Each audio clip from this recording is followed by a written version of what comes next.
Hello, I am the Wrestling Man, and welcome to the channel. Today's video is going to be a little something different. This is going to be more of an opinion-based piece that I'm doing, and it has to do with the Hall of Fame. I've waited until after WrestleMania to do this, just to make sure that the list I have is the actual list for who was going into the Hall of Fame. Now that I have it, thank you very much, Brad. I'm kidding, Brad, you know you're my dude.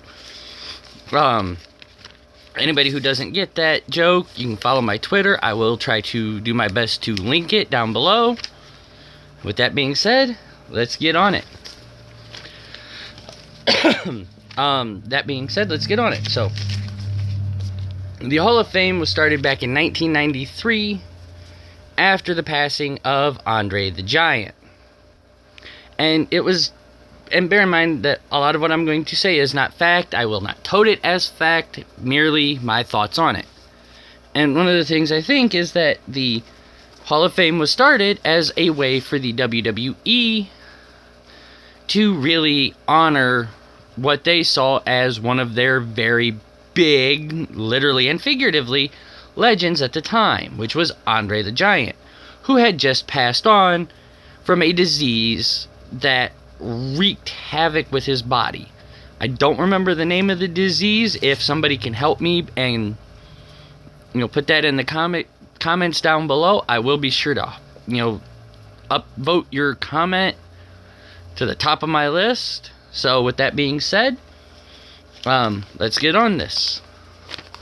But Andre, who had an extensive career, not obstensive, as a wrestler from the 70s at least into the 80s and 90s, almost 30-year career, which nowadays is not unheard of.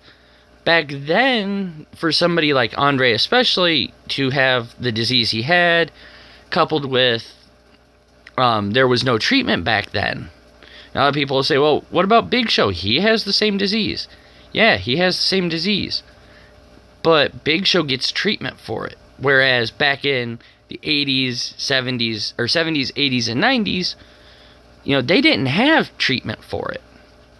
Andre literally went through his entire life racked in pain because of it. And Andre was a very athletically gifted individual. If I was using a computer, I'd probably insert footage here of Andre, some of his old matches where Andre's doing cartwheels and, handsprings and things that are associated with guys that are, a quarter of his size. But I do also have an entire list of Hall of Famers. Everybody who has gone into the Hall of Fame, from Andre going forward to WrestleMania until just this past weekend. So with that being said, let's get into who all is actually in the Hall of Fame. Some of you guys might actually be surprised at some of these names. I know I was. Also, on a side note, when I get to the more modern guys, the listing I was able to find was problematic at best and just downright BS at worst. So we'll see how well this goes. But back in 1993, the very first inductee into the WWE Hall of Fame, of course, Andre the Giant. He was also the only one from that year, or in that year, that was inducted. And originally, I do believe that this was set up as a way to memorialize Andre and really give him that legendary status as far as the then WWF audience was concerned. Give him that legitimacy that he deserved, that he had, actually. Following year, and it started to become right away a yearly thing. Because in 1994, they inducted, was it 1, 2, 3, 4, 5, 6, 7, 7 different guys. 7 different guys they inducted in 1994. And the guys were Arnold Scotland, I'm not familiar with. Bobo Brazil. Sometimes that name is hard to say. Which, him, I'm familiar with that name. Don't know much about his career or anything like that, but I'm familiar at least with the name. Nature Boy, Buddy Rogers, I remember hearing of him. And, in fact, he was one of the few people, or he's one of the many people on this list who, just like Andre, was inducted posthumously or after their death. Yeah, Buddy Rogers, we got Chief J. Strongbow, Classy Freddie Blassie, Gorilla Monsoon, and James Dudley. Now, that last name might sound familiar because I do believe James Dudley wound up working in ECW for a while and helped introduce the Dudley Boys. That's right, everybody's favorite tag team. What's up? God, I miss watching those guys. I feel old. Let's see.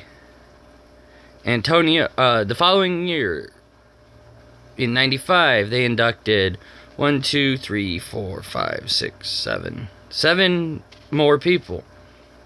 And these were Antonio Rocal. I've never heard of that guy, actually. George the Animal Steel, of course, I know who that guy is.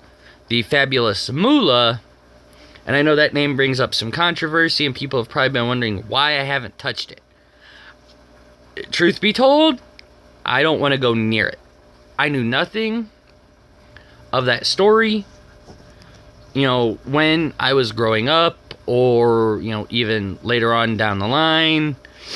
Whereas, like, Hogan, I can get into that, because even though I didn't know about that back when I was a kid and was a huge Hogan fan, I did find out about it as I did learn about it as I grew up. And what I mean by the whole Hogan thing is Hogan's backstage politics and BS. But that does not change the accomplishments that Hogan has achieved. We got the Fabulous Moolah, the Grand Wizard. Again, some of these guys are not going to sound familiar because I do not recognize some of these names, a large amount of these names on the list. They are way before my time, or they are people who were in the business and retired way before my time. The Grand Wizard being one of them. Ivan Putski, that name I recognize. I don't remember why, but I recognize it. Oh wait, Putski. He was one of the Bolsheviks, I think. If you guys want me to cover the Bolsheviks, let me know down in the comment section below. Big Cat Ernie Ladd. I've heard the name, but not seen anything on him. So I might have to sit down and look that up. Pedro Morales is the last name on the list for 95. And Pedro Morales was a very good wrestler back in his time. That being said, let's move on to the following year. In 96, 1, 2, 3, 4, 5, 6, 7 people were inducted. And these people were Baron Michael Luna. I'm not sure who that guy is. Of course, everybody knows the next name, a few of the next names on the list. And they are Captain Lou Albano. Growing up, I always thought it was Lou Albino. Classic what you think you hear as a kid. Jimmy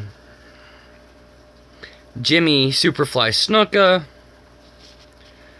Johnny Rods, Killer Kowalski.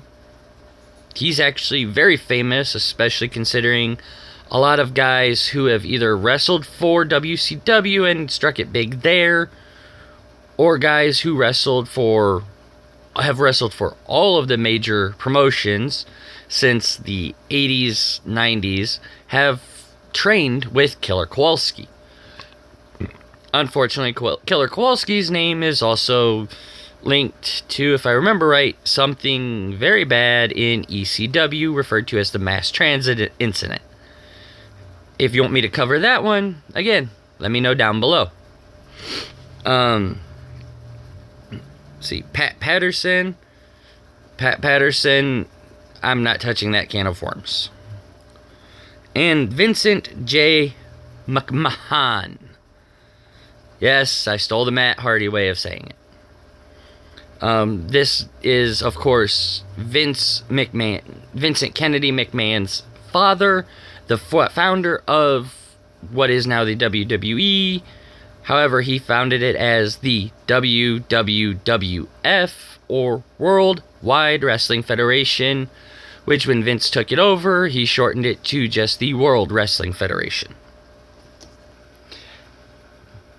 After 1996, they quit doing regular inductions for a while, and this lasted until 2004.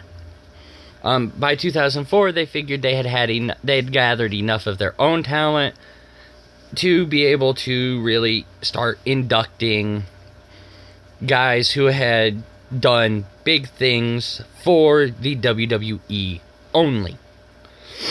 A lot of these guys prior to this on the list had done a lot of big things for professional wrestling as a whole, not just for WWE. But in 2004, what starts to be the first of what would become a very regular induction classing, we had a total of, I think, 9 people. And the list is Big John Studd. If you don't know who that is, then you seriously need to watch old school wrestling. Don Morocco, he was alive at the time. Greg the Hammer Valentine, who ironically enough still wrestles, though he does it like a lot of others who wrestled in the 80s, which is he goes around to the different independent promotions and wrestles for them for money. We also saw in 2004 the King Harley Race, Jesse the Body and Mind Ventura, whom had already ran for governor of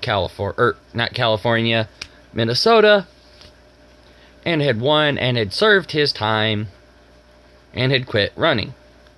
2004 also saw the induction of JYD, who was inducted posthumously, and you also start to notice a trend from here out where almost every year has at least one person who is inducted posthumously.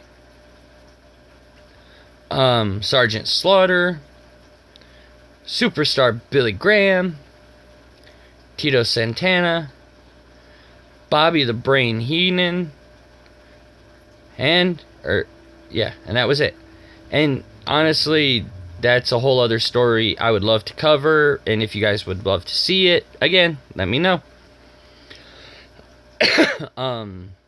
With that, I will come at you with a part 2 to this video. If you're new to this channel, hit the subscribe button. Even if you're already subscribed, hit that bell icon, and that way you will enable your notifications. So that way when my videos go up, you will be informed. With that being said, I am the Wrestling Man, and welcome. Bye.